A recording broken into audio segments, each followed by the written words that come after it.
ভালোবেসে সবাই তো সুখী হতে চায়, তাই তো মানুষ ভালোবাসে ভাই।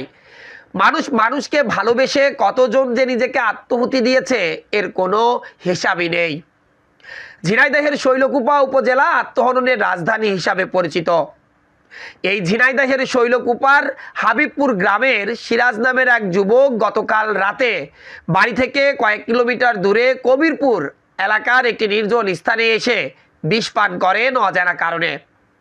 এরপর রাত 12টার কিছু সময় পর স্থানীয়রা টের পেয়ে তার পরিবারকে খবর দিলে তাদের সহযোগিতায় উপজেলা স্বাস্থ্য কমপ্লেক্সে আনা হয় সিরাজকে। এরপর সেখানেই চিকিৎসাধীন অবস্থায় রাত 2টা 20 মিনিটে তিনি প্রাণ হারান। তবে এই সিরাজ কেন আত্মহনন করলেন বা নিজেকে কেন শেষ করে দিলেন এর কোনো উত্তর যেমন নেই তার পরিবারের কাছে, তেমন জানে না তার বন্ধু স্বজন সহ কেউ। তার ভাইয়ের সাথে আমরা কথা বলছিলাম। তার ভাই আমাদেরকে জানাচ্ছিলেন যে গতকাল সন্ধ্যার পর থেকে সিরাজকে তারা খুঁজে পাচ্ছিলেন না। এরপর বিভিন্ন জায়গায় খোঁজাখুঁজি করার পরেও যখন না পাওয়া যায় তখন তারা উদ্বিগ্ন হয়ে পড়ে। এরপর রাত 12টার দিকে তাদের খবর আসে তার ভাই বিষ পান করেছে কবিরপুর একটি স্থানে পড়ে আছে এখন।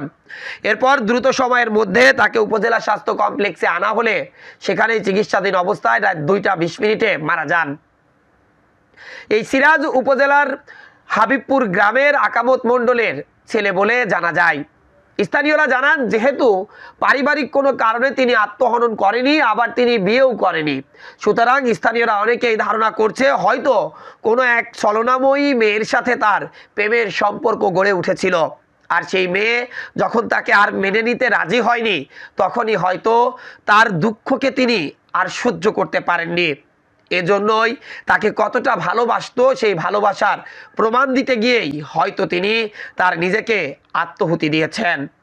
সিরাজের মৃত্যু নিশ্চিত হওয়ার পর শৈলকুপা উপজেলা স্বাস্থ্য কমপ্লেক্স কর্তৃপক্ষ শৈলকুপা থানাকে খবর দিলে তখনই শৈলকুপা থানার একদল পুলিশ এসে সিরাজের মৃতদেহটি প্রাথমিক সুরতাল করেন।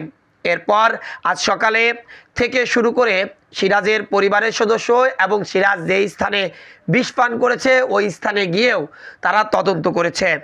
মৃত্যুর প্রকৃত কারণ ময়নাতদন্ত ছাড়া উদ্ঘাটন করা যাবে না বলে জানিয়েছেন শৈলকুপা থানার ভারপ্রাপ্ত কর্মকর্তা।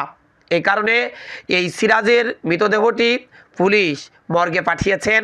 ময়নাতদন্ত শেষে প্রকৃত কারণ জানা যাবে তিনি শুধু বিষ পান করে আত্মহনন করেছে নাকি অনেক কিছু ঘটেছে।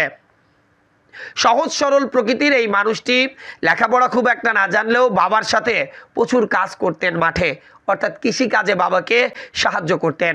সিরাজের মৃত্যুর খবর কোনো মতেই বিশ্বাস করতে পারছে না তার স্বজন, বন্ধু বান্ধব ও গ্রামবাসী। তার মৃত্যুর সংবাদ শুনে ছুটে এসেছেন উপজেলা স্বাস্থ্য কমপ্লেক্স প্রাঙ্গণে।